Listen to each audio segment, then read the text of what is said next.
Alert. Hello బాగున్నావా అంటూ ఓ అపరిచిత స్వరం ఫోన్లో వినిపిస్తుంది. ఆ పలకరింపులు విన్న యువతి అయోమయానికి గురవుతుంది. ఏంటి గుర్తుపట్టలేదా, నేను నీ చిన్ననాటి ఫ్రెండ్ అంటూ ఫోన్లో సంభాషణ పొడిగిస్తాడు అపరిచితుడు. ఆ అమ్మాయి బాల్యంలో జరిగిన సంఘటనలు కొన్ని గుర్తు చేసి బాగా తెలిసిన స్నేహితులను నమ్మిస్తాడు. ఇక ఫోన్లో పరిచయం పెరిగి చాటింగ్లు, మీటింగ్లు, సరదాలు, షికార్లు షరామాములే. ఆ తర్వాత వాడి అసలు స్వరూపం బయటపడుతుంది. ఉచ్చులో చిక్కున్న యువతులు వాడి చేతిలో కీలుబొమ్మలవుతారు. వాడి అవసరాలన్నీ తీర్చేస్తారు. ఇలా అమ్మాయిల్ని దోచుకుంటున్న కంత్రీగాడిని కటకటాల్లోకి పంపారు పోలీసులు.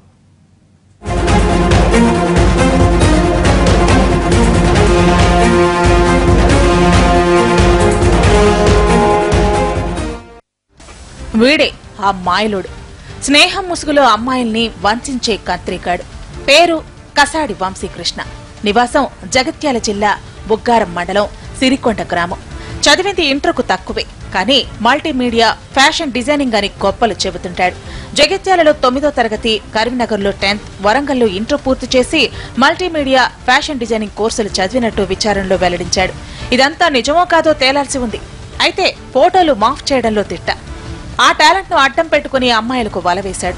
వారి నుంచి లక్షల్లో కొట్టేశాడు.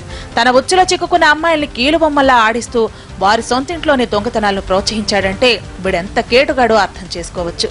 ఇలా 11 మంది జీవితాలతో ఆడుకున్నాడని ప్రాథమికంగా తేలింది. వీడి బారిన పడ్డ అమ్మాయిలంతా సైలెంట్ గా ఉండటంతో ఆగడాలు సాగుతూ వచ్చాయి. చివరకు ఓ యువతి ధైర్యం చేసి జగిత్యాల ఎస్పీకి కంప్లైంట్ ఇవ్వడంతో వీడి మాయలన్నీ బయటపడ్డాయి. ఈ కేసులో అతన్ని మేము అరెస్ట్ చేసి కోర్టుకు పంపించడం జరుగుతూ ఉంది. ఇలాంటి మోసపోయిన అమ్మాయిలు ఇంకెవరైనా ఉన్నా అతని ఫోటో పిక్చర్ కూడా మేము రిలీజ్ చేస్తా ఉన్నాం. అటువంటి వాడి చేతిలో ఎవరైనా అమ్మాయిలు బాధితులు ఉంటే నేరుగా పోలీస్ స్టేషన్కి వచ్చి దరఖాస్తు చేయాలని మా యొక్క విన్నపము. యువతి కంప్లైంట్ సీరియస్ గా తీసుకున్న జగిత్యాల ఎస్పీ ఈ కేసుపై ప్రత్యేకంగా దృష్టి పెట్టడంతో విచారణ వేగంగా ముందుకు సాగింది. ఈ కేటుగాడు మామూలోడు కాదని తేలింది. అమ్మాయిల్ని వలలో వేసుకోవడమే వీడి టాలెంట్. స్కూల్లో, కాలేజీలో తాను చదివిన అమ్మాయిల్ని టార్గెట్ చేశాడు. వాళ్ల ఫోన్ నెంబర్లు సేకరించి టచ్ లోకి వెళ్లేవాడు. అప్పుడప్పుడు ఫోన్లు చేస్తూ మాట్లాడేవాడు. రోజు వారితో చాటింగ్ చేసేవాడు. మంచిగా చదువుకోవాలని నీతి వాక్యాలు చెబుతూ వారికి దగ్గరయ్యాడు. మంచి మాటలు చెబుతూ సాన్నిహిత్యం పెంచుకునేవాడు. వంశీ చాలా మంచోడని చాలా మంది అమ్మాయిలు అనుకున్నారు. అదే నమ్మకంతో వాళ్ల స్నేహితురాళ్ల ఫోన్ నెంబర్లు తెలుసుకునేవాడు. ఒకరికి తెలియకుండా మరొకరిని లైన్లో పెట్టేవాడు. ఒకరికి తెలియకుండా మరొకరికి ఫోన్లు చేస్తూ తరచూ కలిసేవాడు. హోటళ్లు, సినిమాలు, షికార్లకు తీసుకెళ్లేవాడు. చనువు పెరిగిన తర్వాత వారితో కలిసి ఫోటోలు దిగేవాడు. చిన్ననాటి స్నేహితుడే కదా అని చాలా మంది అమ్మాయిలు వంశీకి దగ్గరయ్యారు. కెరీర్ గైడెన్స్ ఇస్తున్నాడు కదా అని చనువుగా మెలిగేవారు. అతడి వెంట తిరిగారు. ఎక్కడికి రమ్మంటే అక్కడికి వెళ్లేవారు. హోటళ్లలో పార్టీలు, మీటింగులు, ఔటింగ్లు కామన్ అయిపోయాయి. మల్టీమీడియా ఫ్యాషన్ డిజైనింగ్ కోర్సులు చేశానని, త్వరలో ఓ ఆఫీసు తెరుస్తానని, అప్పుడు మీకు ఉపాధి చూపిస్తానని నమ్మించి వారి ఫోటోలు తీసేవాడు. వాళ్లతో కలిసి ఫోటోలు దిగేవాడు.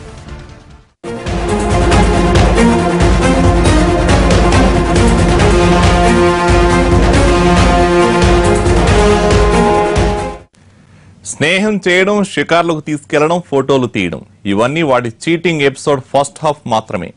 సెకండ్ హాఫ్ లో వాడిలోని విలన్ క్యారెక్టర్ బయటకు వస్తుంది. చిన్ననాటి ఫ్రెండే కదా అని వంశీకి చనువిచ్చిన అమ్మాయిలు చివరకు వాడి ఉచ్చులో చిక్కుకున్నారు. అమ్మాయిని పూర్తిగా ట్రాప్ చేసిన తర్వాత అసలు స్వరూపం చూపించేవాడి కేటుగాడు. తనతో దిగిన ఫోటోలను అడ్డం పెట్టుకుని బ్లాక్మెయిల్ చేసేసేవాడు.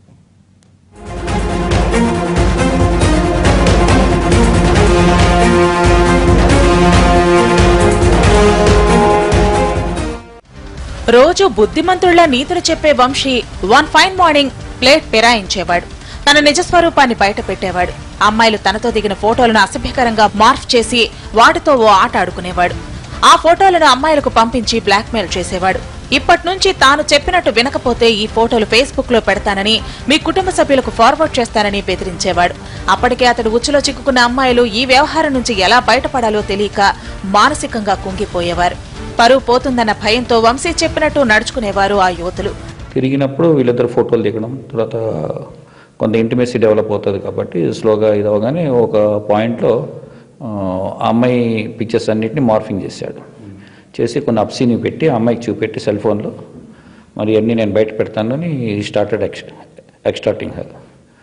సో అవన్నీ చూసి బెదిరిపోయాను. బెదిరిపోయాక రోజు చాట్ చేయడం, రోజు బెదిరించడం, ఇలా చేస్తే మీ ఫాదర్ని చంపేస్తాను, మీ ఫ్యామిలీ మెంబర్స్ చంపేస్తాను, నువ్వు డబ్బులు ఇవ్వకపోతే అది చేస్తాను, ఇది చేస్తాను అంటే అమ్మాయి దగ్గర 1 lakh ఒకసారి, 80,000 ఒకసారి, ఇంకోసారి 25,000, దెన్ 50 grams గోల్డ్ ఇంట్లో తెలియకుండా తీసుకెళ్లి ఇచ్చేసింది. యువతలు తన దారిలోకి వచ్చారని కన్ఫర్మ్ చేసుకున్నాక డబ్బులు డిమాండ్ చేసేవాడు వంశీ. 100ల్లో 1000ల్లో కాదు, ఏకంగా లక్షల్లో డబ్బులు అడిగేవాడు. డబ్బులు ఇవ్వకపోతే ఏం జరుగుతుందో తెలుసుగా అంటూ వారిని అనుక్షణం వేధించేవాడు. వెంటనే లక్షల రూపాయలు ఇవ్వాలని పట్టుపట్టేవాడు. దీంతో ఆ అమాయక యువతులు తమ ఫోటోలు ఎక్కడ బయటపడతాయో అన్న భయంతో ఇంట్లోని డబ్బుల్ని దొంగిలించి మరీ వంశీకి ఇచ్చేవారు. ఇలా లక్షల రూపాయలు నొక్కేసినట్టు విచారణలో తేలింది. మార్ఫ్ చేసిన ఫోటోలు సోషల్ మీడియాలో వస్తాయన్న భయంతోనే బాధిత యువతులు చాలా మంది అతను అడిగిందల్లా తీసుకొచ్చి ఇచ్చారని విచారణలో తేలింది. ఓ యువతి నుంచి 3 లక్షల నగదు, 5 తులాల బంగారు ఆభరణాలు తీసుకున్నట్టు తేలింది. మరో అమ్మాయి ఐఫోన్ కొనిచ్చింది, ఇంకో అమ్మాయి కెమెరా కొనిచ్చింది. అమ్మాయిల నుంచి పెద్ద మొత్తంలో వసూలు చేసిన డబ్బులతో జల్సా చేసేవాడు వంశీకృష్ణ. ఖరీదైన డ్రెస్సులు, ఫోన్లు కొన్నాడు. కొత్త అమ్మాయిలు ట్రాప్ చేసి వారిని గోవా, హైదరాబాద్ తీసుకెళ్లి విలాసవంతంగా గడిపాడు. మళ్లీ ఆ అమ్మాయిల్ని ఇలాగే ట్రాప్ చేసేవాడు. ఒకరికి తెలియకుండా మరొకరిని మోసం చేయడంతో వీడి బాగోతం అంత ఈజీగా బయటపడలేదు. వీడి చేతిలో మోసపోయిన ఓ అమ్మాయి కొద్ది రోజుల క్రితం తన తల్లిదండ్రులతో ఎస్పీని కలిసి ఫిర్యాదు చేసింది. దీంతో కిలాడి వంశీ కటకటాల పాలయ్యాడు. వంశీని అరెస్ట్ చేసిన పోలీసులు ఓ ల్యాప్టాప్, ఐఫోన్, కెమెరా స్వాధీనం చేసుకున్నారు. వాటిని ఫోరెన్సిక్ ల్యాబ్ కు పంపారు. వాళ్ళ బ్యాక్గ్రౌండ్ తెలుసుకొని పర్చేజ్ చేసుకుని మెల్లగా ఇవన్నీ చేశాక దెన్ స్లోలీ దాన్ని మార్ఫింగ్ చేసి దాన్ని ఆప్సిన్ పిక్చర్స్ లేదా వీడియోస్ తయారు చేయడం, ఎక్స్ప్లాయిట్ చేయడం చేశాడు. సో ఈమె కాకుండా ఇంకొక 11 మంది ఇప్పుడు they are ready to complaint on him. So we'll investigate it further. ఇప్పుడు కంప్లీట్గా ఎక్స్ట్రాషన్, తర్వాత ఐటీ దీనికి తెచ్చాము. ఈ సీజ్ చేసినవన్నీ పంపించి ఫారెన్సిక్ సైన్స్ ల్యాబ్ ఉంది, FSL lab. So we'll try to get some evidence. వీడి వ్యవహారంపై అనుమానం వచ్చి దూరంగా ఉన్న అమ్మాయిల్ని వదిలేవాడు కాదు ఈ కేటుగాడు. వాట్సాప్ ప్రొఫైల్ ఫోటోను మార్ఫ్ చేసి బెదిరింపులకు దిగేవాడు. ఇలా ఇప్పటి వరకు వీడి బారిన 11 మంది అమ్మాయిలు పట్టారని గుర్తించారు పోలీసులు. ఇంకా ఎవరైనా బాధితులుంటే ధైర్యంగా ఫిర్యాదు చేయాలని సూచిస్తున్నారు. బెదిరించి డబ్బులు గుంజినట్టుగా వంశీకృష్ణపై కేసు నమోదు చేసిన పోలీసులు ఐటీ యాక్ట్ కింద కేసులు పెట్టనున్నారు. ఈ కేసులో కొసమరిపేంటంటే వంశీకృష్ణ మానసిక స్థితి సరిగా లేదని, అతనికి అనారోగ్య సమస్యలున్నాయని వార్తలొస్తున్నాయి. అయితే వంశీకృష్ణ ఉద్దేశపూర్వకంగానే డబ్బులు గుంజాడని చెబుతున్నారు బాధిత యువతులు. అమ్మాయిలు అపరిచిత యువకులతో స్నేహం విషయంలో జాగ్రత్తగా ఉండాలని సూచిస్తున్నారు పోలీసులు.